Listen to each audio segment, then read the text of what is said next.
সাধারণত মানুষের আবাসস্থলে মানুষের আধিপত্যই বেশি থাকে, রাজত্ব থাকে মানুষের হাতেই। তবে আইসল্যান্ডের উত্তর উপকূলের দ্বীপ গ্রিমসেতে দেখা যায় উল্টো চিত্র। পাখির রাজত্বে বাস করে মাত্র ২০ জন মানুষ। ইউরোপের দেশগুলির মধ্যে সবচেয়ে বিচ্ছিন্ন নির্জন এলাকা গ্রিমসে, যার আয়তন ৬.৫ বর্গ কিলোমিটার। পুরো দ্বীপটি দখলে আছে নানা প্রজাতির পাখির। এখানে প্রায় ১০ লক্ষ সামুদ্রিক পাখির বসবাস।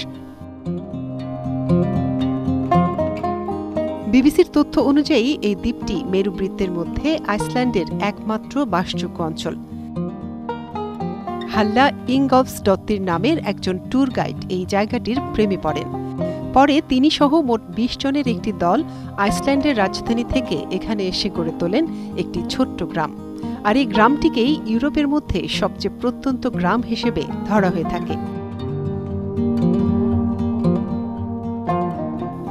এই দ্বীপে মানুষ, পাখি ছাড়াও বেশ কিছু স্থানীয় প্রজাতির ঘোড়া ও ভেড়ার পালের দেখা মেলে। মূল ভূখণ্ড থেকে বিচ্ছিন্ন হওয়ায় এই দ্বীপে নেই বিদ্যুৎ সংযোগ, নেই কোনো হাসপাতাল, নেই ডাক্তার, এমনকি কোনো পুলিশ স্টেশন। ৩ সপ্তাহ পর পর একজন চিকিৎসক এই দ্বীপে এসে সকলের স্বাস্থ্য পরীক্ষা করে যান। এছাড়া যে কোনো দুর্যোগ মোকাবেলায় তাদের প্রাথমিক প্রশিক্ষণ দেওয়া হয়ে থাকে। প্রাকৃতিক সৌন্দর্যে ভরপুর গ্রিমসের নিস্তব্ধতা উপভোগ করতে এখানে নানা জায়গা থেকে পর্যটকরা ছুটে আসেন। মজার বিষয় হল, পর্যটক হিসেবে আসে পাফিন নামের এক প্রজাতির পাখিও। এদের সাধারণত গ্রীষ্মকালে দেখা যায়। প্রকৃতিপ্রেমী যেসব মানুষ একই সঙ্গে পাখি আর পাহাড়ের সৌন্দর্য উপভোগ করতে আগ্রহী, সেসব মানুষ ছুটে চলেন গ্রিমসেতে। পাখি দেখে, পাখিদের ছবি তোলে। সামুদ্রিক পাখি আর্কটিক টার্নস, রেজারবিল, গিলেমোটস এবং ব্ল্যাক ফুট কিটিওয়াক সহ আরও অনেক ধরনের পাখির দেখাও মেলে গ্রিমসে। ছোট্ট এই দ্বীপের বাসিন্দাদের জন্য রয়েছে একটি cafe, library, swimming pool, school এবং গির্জা।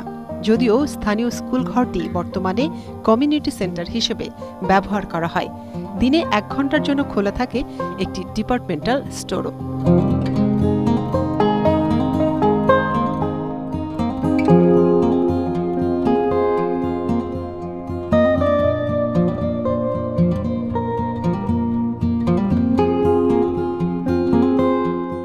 Hello viewers, hope you enjoyed the video. আর যদি ভালো লেগে থাকে তো একদম দেরি না করে ভিডিওর নিচে থাকা লাইক বাটন প্রেস করে দিন, শেয়ার করে ছড়িয়ে দিন বন্ধুদের মাঝে। আর হ্যাঁ, যারা এখনো এই চ্যানেলের সাবস্ক্রাইবার হননি, প্লিজ এক্ষুনি সাবস্ক্রাইব করে ফেলুন এবং নিয়মিত নোটিফিকেশন পেতে সাবস্ক্রাইব বাটনের পাশে থাকা বেল বাটনটি প্রেস করে দিন। ভিউয়ার্স, শুধু ইউটিউব নয়, এখন থেকে ইরাবতী চ্যানেল আপনি খুঁজে পাবেন ফেসবুক, টুইটার, লিংকডইনেও। ঝটপট ফেসবুকে ঢুকে লিখে ফেলুন ইরাবতী চ্যানেল আর লাইক বাটনে প্রেস করে হয়ে যান আমাদের ফেসবুক ফলোয়ার। একই নামে ফলো করতে চলে আসুন টুইটারে, কানেক্ট হতে পারেন লিংকডইনেও। বিনোদন, ঘোরাঘুরি, রান্না সহ নিত্য নতুন সব বিনোদন পেতে সবসময় পাশে থাকুন ইরাবতী চ্যানেলের। Irabati, your entertainment.